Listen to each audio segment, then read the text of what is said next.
falar de mim, mas em todo caso, eu sou médica ginecologista, estou fazendo 30 anos de formada. Meus colegas estarão se reunindo em Uberaba agora, pelos 30 anos de formatura, mas por causa do congresso não pude ir. Mandei até uma carta explicando. Então, 30 anos de formada agora, e eu, na área de ginecologia, eu sempre fiz prevenção do câncer em senhoras. E eu fiz colposcopia, colpocitologia oncótica, né? Sempre foi minha área. Eu fiz essa especialização no Hospital das Clínicas em São Paulo e fiz no laboratório do professor de Brux, em Paris. Ele abriu seu laboratório particular para que eu pudesse fazer estágio lá. E eu também fiz laparoscopia com o professor Raul Palmer, em l'Hôpital Brocard, em Paris. E depois disso, tenho exercido essa parte da medicina preventiva junto ao Instituto Nacional de Previdência Social no Brasil. Estou às portas da aposentadoria e continuo, de uma certa forma, exercendo a minha profissão, mas já agora nem tanto no laboratório, mas como auxiliar de chefia. Doutora, e relativamente à AMESP, como surgiu a AMESP? A Associação Médico Espírita surgiu há 25 anos atrás. Vai fazer agora em janeiro deste ano de 93, 25 anos. Surgiu assim, um grupo de médicos comandados pelo Dr. Luiz Monteiro de Barros, um homeopata de muito renome em São Paulo. Ele nos reunia para uma sessão especial todos os sábados às 7 horas da manhã na residência do seu Espartaco Guilarte, a Rua Rosa e Silva, em São Paulo. Então, eram mais ou menos 10 médicos. Nós nos reuníamos de manhã no sábado. Então, havia uma palestra e os passos. Posteriormente, saiu dessa Rua Rosa e Silva, da casa do senhor Espartaco, foi para o bairro de Itaim Bibi, na casa do senhor Carlos. Ficamos lá mais algum tempo. Depois fomos para o lugar onde está a doutora Maria Júlia e o doutor Ney Prieto Pérez, que nos cederam durante 10 anos aproximadamente a Rua Maestro Cardinho, perto do Hospital Beneficência Portuguesa. Mas a doutora já era espírita nessa ocasião? Eu nasci espírita. Ah, que bom. Meus pais não se casaram na igreja em 1932, tanto há 60 anos. Foi um que eles se desafio uniram. à sociedade. Que eles se uniram. Era como um desafio à sociedade. Era um desafio à sociedade. Meu pai, por onde ele passava, às vezes, no interior, as pessoas se desviavam dele. Desviavam da porta da casa do meu pai, da minha mãe. Posteriormente, a vida que eles levavam, o carinho que eles tinham, porque meu pai era farmacêutico formado. E todos dependiam da farmácia. E eles levantavam de madrugada, meu pai e minha mãe, no tempo da guerra, para servir a população. Porque naquela época a penicilina era dada a cada 3 horas. Então minha mãe não dormia, e nem meu pai, para aplicar as injeções para aqueles que estavam infeccionados. E eles ganharam a confiança da população onde eles passaram, o respeito e a confiança. Pela dedicação. Então eles souberam que espírita não era uma pessoa alienada da sociedade e nem era uma pessoa diferente, né? E que meus pais eram verdadeiros cristãos. Então eu aprendi nessa convivência. E não fui batizada, evidentemente, já que meus pais não se casaram na igreja católica. E meus irmãos todos conheceram o Espiritismo assim. Minha mãe costumava dizer que nós mamamos o Espiritismo, porque ela nos levava para o centro espírita muito pequenos. Então a gente dormia e já escutava falar com os Espiritismo.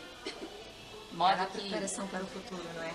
Para este Exato. trabalho. Meu pai me pôs a falar em Espiritismo aos 11 anos de idade. Ele dizia: minha filha, no movimento existem poucas mulheres para falar. Naquela época havia muitos homens falando, né?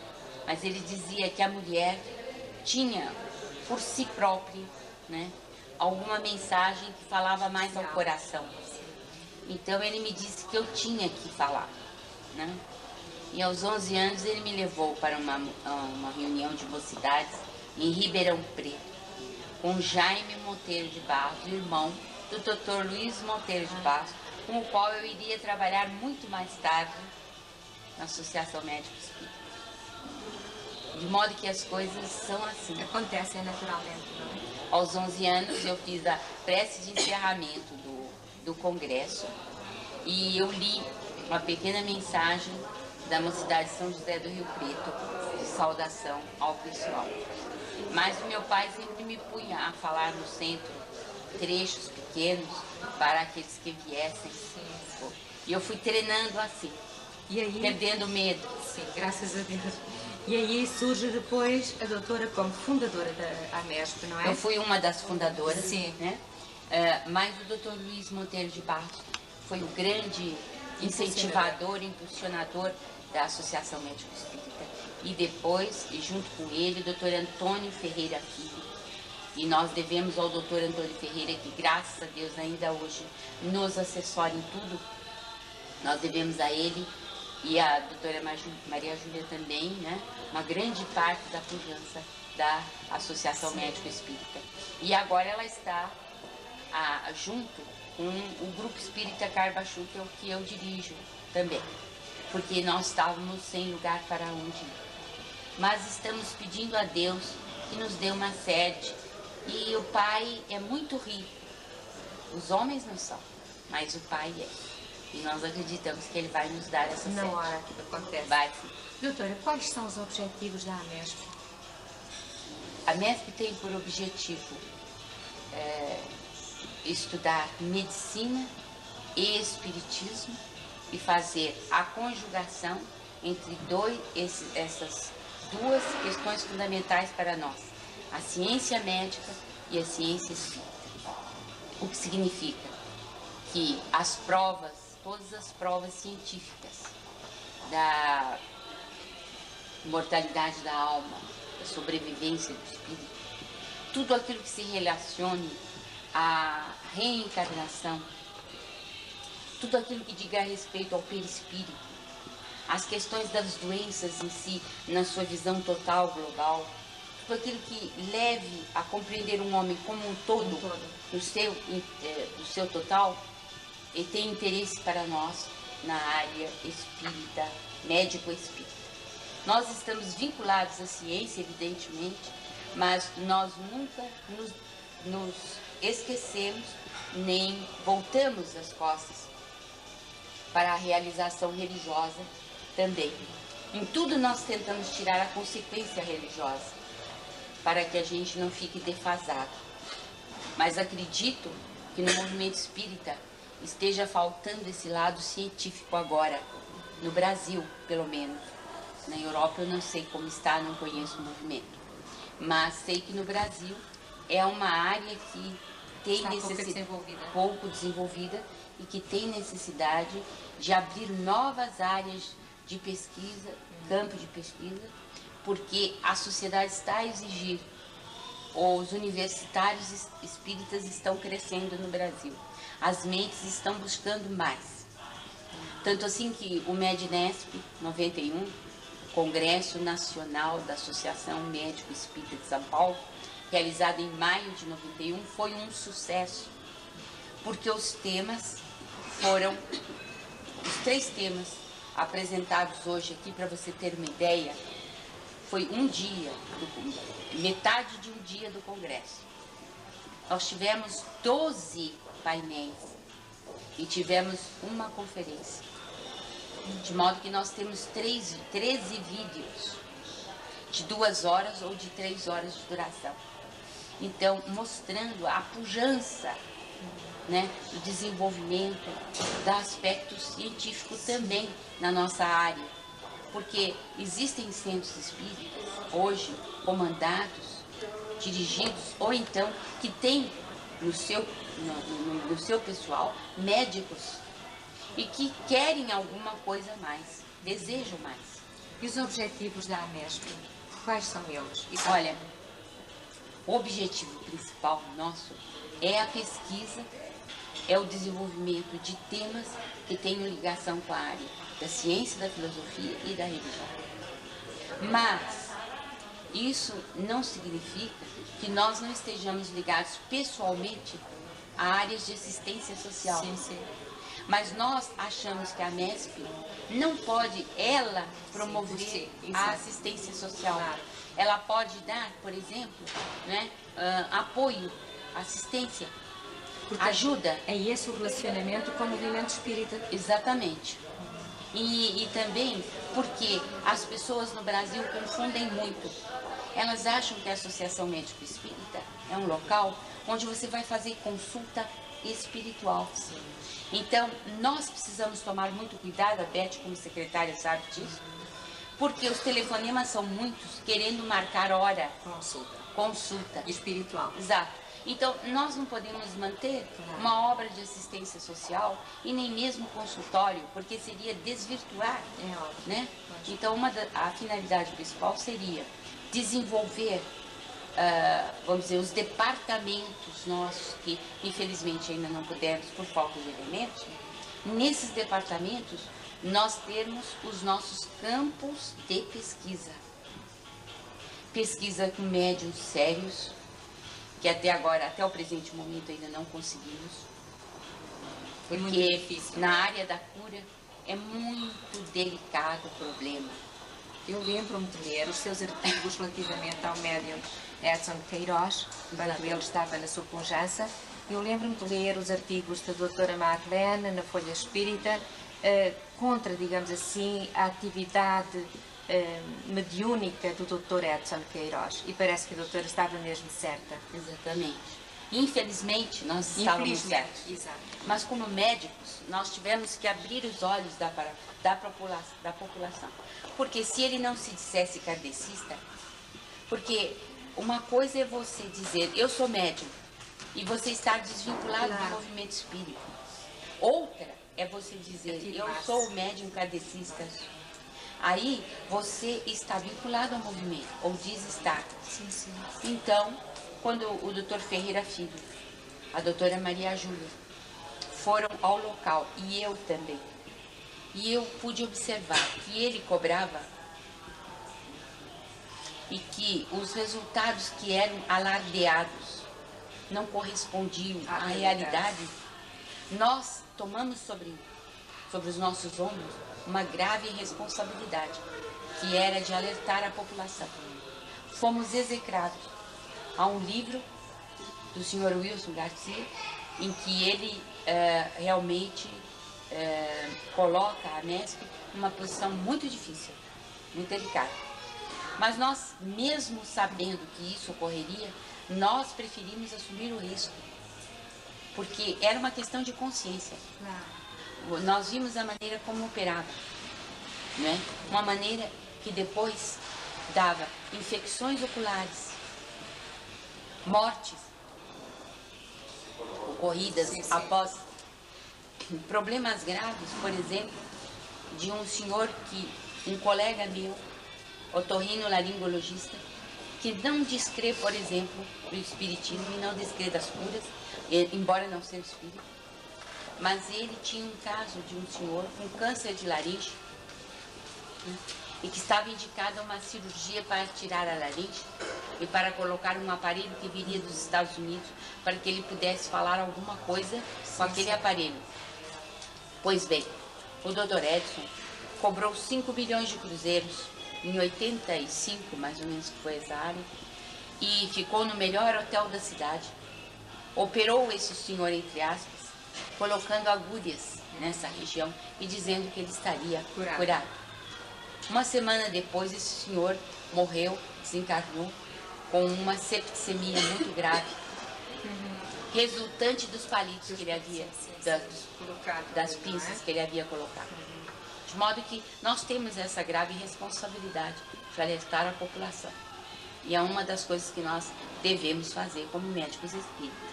Naturalmente, para zelar pela pureza da doutrina espírita, não é?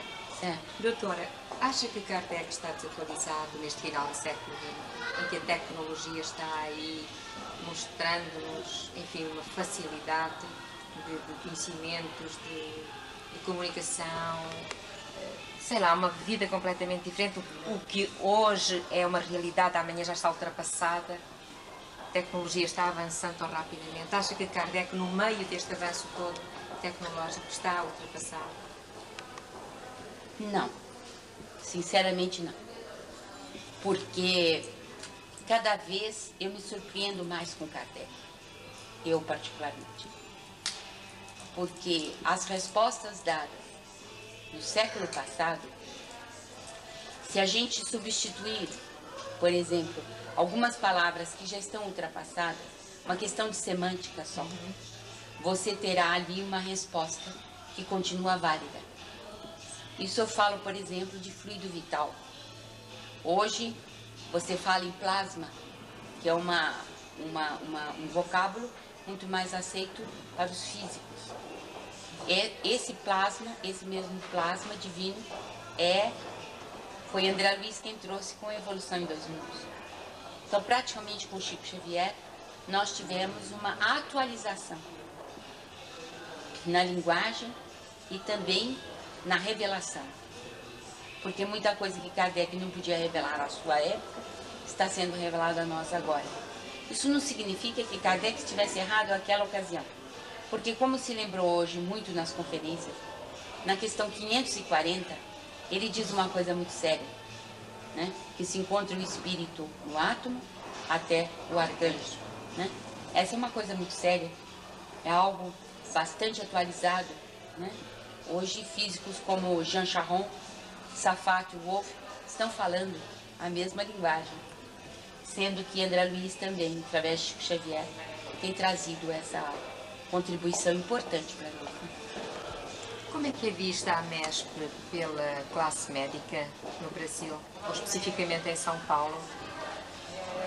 Nós não temos, assim, uma possibilidade de conhecer o pensamento da classe médica.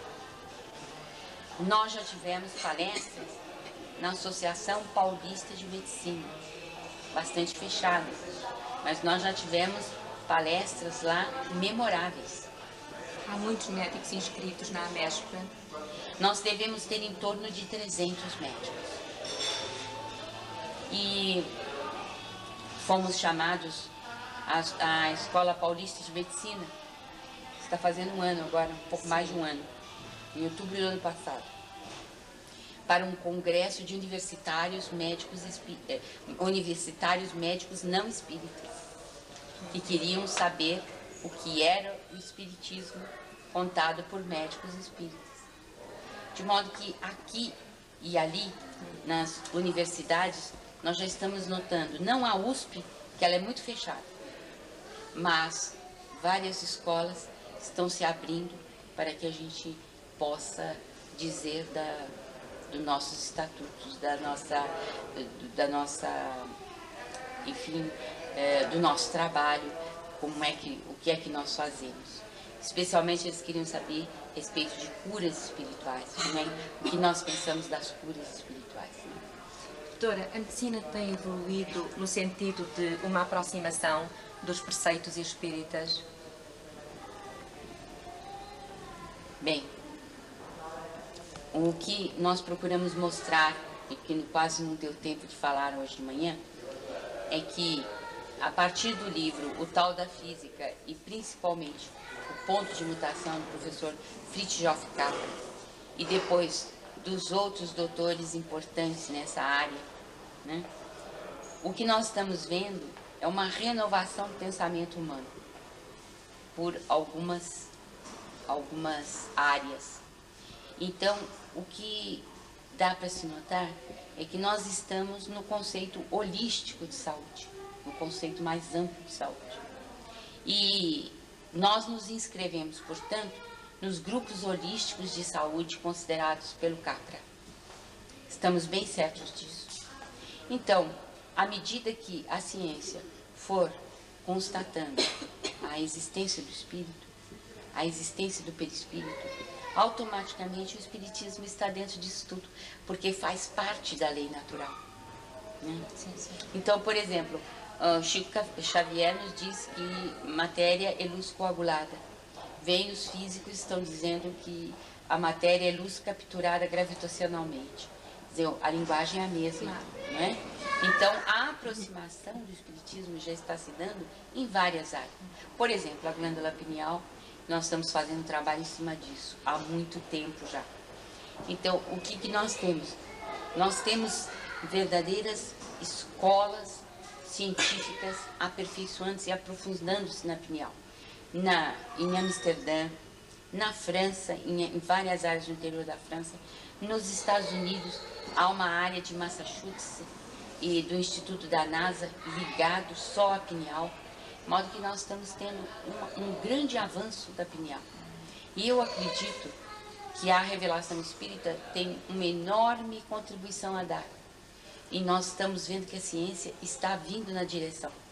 Então, quando André Luiz disse isso, em 1945, falou sobre o pineal, quer dizer, nós estamos hoje concluindo coisas da pineal que em 1945 jamais poderia se pensar.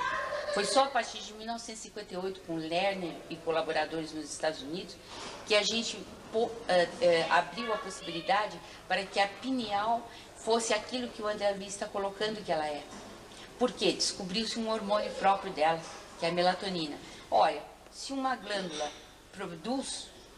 tem um produto neuroendócrino, ela é importante. O que precisamos é pesquisar para saber onde é que essa importância vai, né? Então, é isso que está faltando. Por exemplo, o perispírito é uma área bastante abandonada, não se tem quase nada. Por quê? Por falta de aparelhos, né? Então, nós estamos à espera de espíritos de uma certa envergadura moral e científica que nos venham dar um empurrão nesse sentido. Porque a hora que a medicina descobrir o perispírito, o espiritismo está todo ali. Ele é a chave de tudo.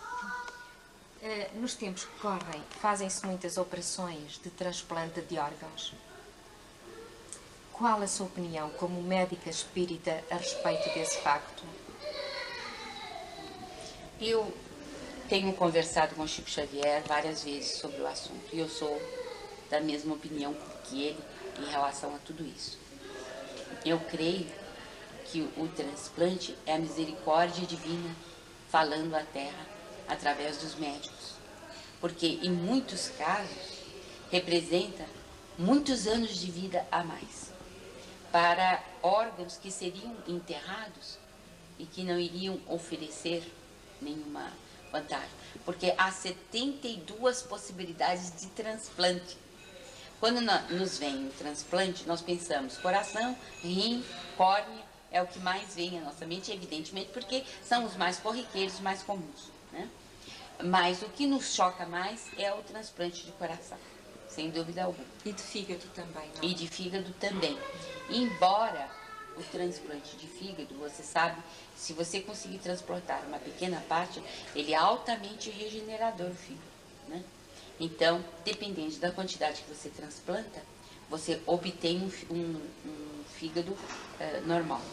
Então, veja, um transplante que traria maior problema, então, seria o da área cardíaca. Eu não acredito, sinceramente, que as repercussões sejam muito sérias para quem está dando o seu coração para outras pessoas. Porque a misericórdia divina é tão grande que nos auxilia em todos os momentos da desencarnação. Por que não nos auxiliaria a ajudar alguém a viver com o nosso coração? através da televisão. Foi nos Estados Unidos da América, uma senhora com um problema na base do cérebro, um coágulo, que seria muito difícil de ser operada sem ficar molestada, não é? Sem sofrer problemas depois a seguir à operação, e os médicos tentaram uma hipótese que estava sendo estudada por eles, que era levar o corpo da paciente a um estado de congelamento total. Para que isso se acontecesse, tinham que extrair todo o sangue, portanto fazer parar a respiração, a circulação deixava de se fazer, a oxigenação do cérebro obviamente deixava de se fazer, e a paciente ficaria apenas ligada à vida por uma situação muito simples e também complicada, que o medicamento eu não sei explicar, não é? Mas sei que ela ficava tenuemente ligada à vida. Agora, como é que isto se pode processar? A senhora que é médica, como é que... eu fiquei fascinada pela notícia, mas como é que isto se pode realizar sem trazer lesões gravíssimas ao cérebro? Eu confesso a você que eu não conheço os mecanismos da criopreservação, da crioconservação. Mas sei que atingindo menos 134 graus, por exemplo, menos 13 graus, então vai variando a temperatura. Então, o que acontece é que, por esse resfriamento, existe a preservação de tudo como está. Não há possibilidade de hipóxia nem anóxia, porque guarda-se o mecanismo como ele está. E depois volta-se à vida paulatinamente. Certo? Sim, curiosamente perguntaram ao médico, portanto, como é que ele entendia todo aquele processo, e depois também à doente completamente recuperada. E o médico dizia, bem, como cientista, como médico, eu posso explicar que isto realmente foi a primeira operação que fizemos, redundou no êxito, estamos muito felizes, mas quase que poderíamos empregar o termo milagre. E quando perguntaram à doente como é que ela se sentia recuperada depois de uma operação daquelas, sendo ela a cobaia humana para aquele efeito, ela disse milagre. Mas nós espíritas sabemos, portanto o espírito continuava ligado ao corpo físico e naturalmente os próprios benfeitores espirituais a envolver os médicos que estavam realizando o trabalho junto dela, não é? Não tenho dúvida alguma de que a equipe espiritual deve tê-la ajudado, e a equipe, porque o que eu tenho aprendido com Chico Xavier é que a ciência tem os seus mecanismos especiais de investigação, de pesquisa e de desenvolvimento. E que a ciência, quando ela atinge um determinado desenvolvimento, é porque foi permitido por Deus que ela chegasse até aquele ponto. Agora, quanto à utilização moral, é que ela estará subordinada, então, ao aspecto filosófico e religioso. E aí é que entra o conhecimento de uma religião como o Espiritismo, né? E aí é que a ajuda é grande. Agora, eu sou favorável, francamente, a todo o desenvolvimento da ciência. Claro. Né? Agora, ela falou milagre. Muito bem, os médicos disseram praticamente a mesma coisa. Porque eles estão conhecendo o fenômeno agora. Eles também não sabem. Teoricamente você sabe, mas na prática, como vai se dar, eles não têm ideia do que vai se passar no total. É sempre um risco. Para a paciente e mesmo para eles, não é? Então, esse primeiro êxito está a indicar que esse caminho aberto pela providência pode ser seguido com êxito, né? E deve ser ampliado. Quantas doenças não poderão ser tratadas dessa maneira? Porque a nossa finalidade é viver o máximo aqui na Terra. Nós temos que procurar viver ao máximo, né? Nós temos que porque se a gente reencarna, passa 9 meses em busca de um corpo, para ficar tão pouco tempo como temos ficado, muito pouco tempo, eu acho que nós devemos ficar mais. Doutora, houve outro caso que nos espantou, e isso foi notícia a nível de toda a Europa, não sei se chegou ao Brasil, de uma jovem alemã que teve um acidente de automóvel, estava grávida de 4 meses e ela morreu. Os médicos conseguiram manter o corpo numa atividade mínima para que o feto, que não tinha morrido dentro do ventre materno, continuasse a desenvolver-se. Isso chocou a opinião pública, porque a mãe estava morta, não é? Mas o ventre materno continuava a acolher aquele feto que se estava desenvolvendo. Acontece que o feto manteve-se com vida durante um mês ainda. Salvo ver, foi um mês que se manteve com vida.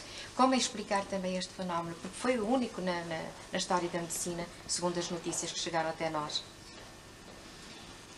Se perguntarmos a uma mãe o que ela mais deseja quando está grávida, é dar à luz ao seu filho. Creio que, sem pestanejar, essa jovem no mundo espiritual teria dito: façam tudo para conservar a vida do meu filho. Eu diria isso. Então, acredito que essa tentativa dos médicos seria também a tradução do pensamento da própria mãe. E a vontade de Deus, para pôr os homens naturalmente a refletir sobre estas coisas. Exatamente. E se a criança não foi a bom termo, significa que o espírito estava ligado ao karma da mãe, claro, e deveria desencarnar. E se não estivesse? E se realmente ele devesse nascer? Então acredito que os médicos estavam certos. Porque eu, como mãe, gostaria que meu filho nascesse. Doutora, só para finalizar e não alcançarmos mais, que projetos para o futuro? Olha, os projetos são muitos, mas os trabalhadores são poucos. Nós temos projetos em vários departamentos. Gostaríamos de ter um projeto em psiquiatria, para que nós pudéssemos ter um departamento ligado aos hospitais psiquiátricos espíritas do Brasil, onde nós pudéssemos fazer um programa de estudo, de trabalho, de pesquisa, e pudéssemos auxiliar aqueles que chegassem na MESP em busca de um roteiro de trabalho médico espírita dentro de um hospital espírita, para inclusive dar subsídios e ajudar as pessoas que quisessem trabalhar nessa área.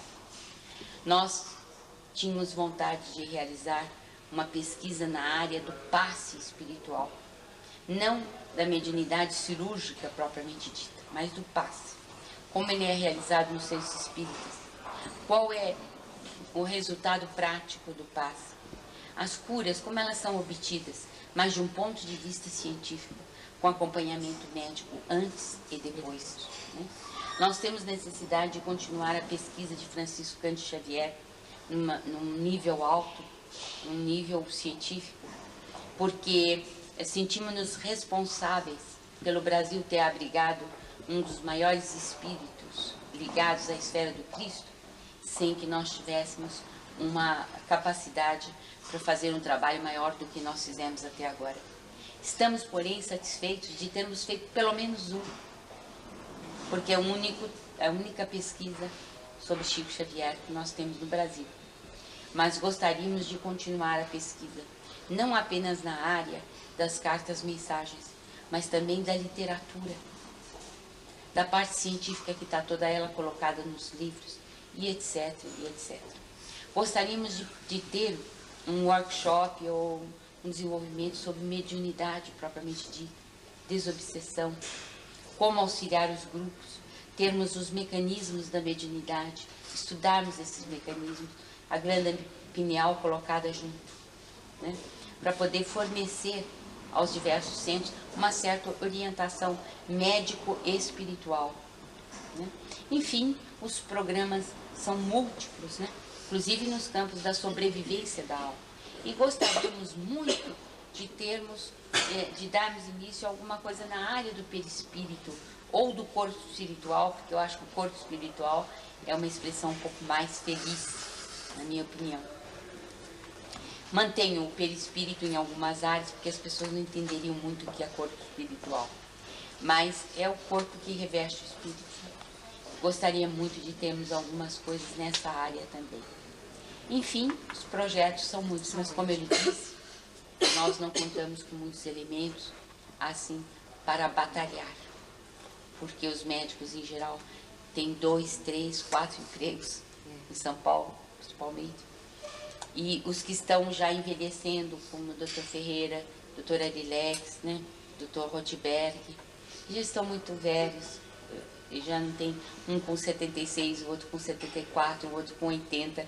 Eles já não têm condição de fazer nenhum trabalho nessa área. Eles nos auxiliam, eles nos encorajam, mas eles não têm mais forças físicas para isso, né? Doutora, foi muito bom para nós, foi muito agradável, sentimos muito felizes pela sua companhia, pela sua gentileza, e nós iríamos pedir só uma mensagem para os portugueses e para os médicos portugueses.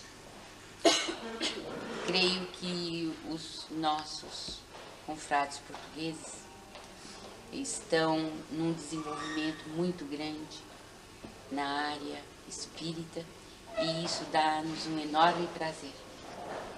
Verificar os jornais que surgem, as revistas, as entrevistas que são feitas, os artigos que nos são enviados.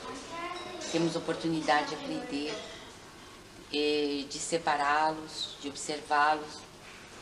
E o que podemos desejar é um desenvolvimento cada vez mais amplo para todos os centros espíritas. Mas, sobretudo, o que eu gostaria de falar muito é sobre a união. Porque, enquanto o movimento espírita brasileiro não sentiu essa necessidade imperiosa de união, ele não cresceu vivamente. Então, onde passo, peço para que haja união de todos os corações, que esqueçam rivalidades, que esqueçam personalismos, que vejam Jesus como nosso modelo, um só pastor, um só rebanho. Porque Jesus Cristo, além de ser um modelo perfeito, é Ele que deve estar em evidência em todos os lares, e em todos os centros espíritas, em todas as associações. Porque na realidade nós não somos ninguém. E cada vez que nós tomamos sobre nós a responsabilidade em um determinado campo, nós temos de levar aquela responsabilidade até o fim, tendo sempre presente que Jesus é muito mais importante que tudo. E aos médicos espíritas eu gostaria de dizer que a Associação Médico Espírita de São Paulo está com seus braços abertos para recebê-los, e que teremos oportunidade de mais vezes nos encontrarmos, quem sabe de trocarmos impressões e ideias, e podermos assim ampliar o nosso conhecimento mesmo da MESP. E nessa troca de impressões nós podemos, quem sabe, delinear novos campos de trabalho, tanto em Portugal quanto no Brasil. Muito Agradeço obrigada. Essa oportunidade. Obrigada.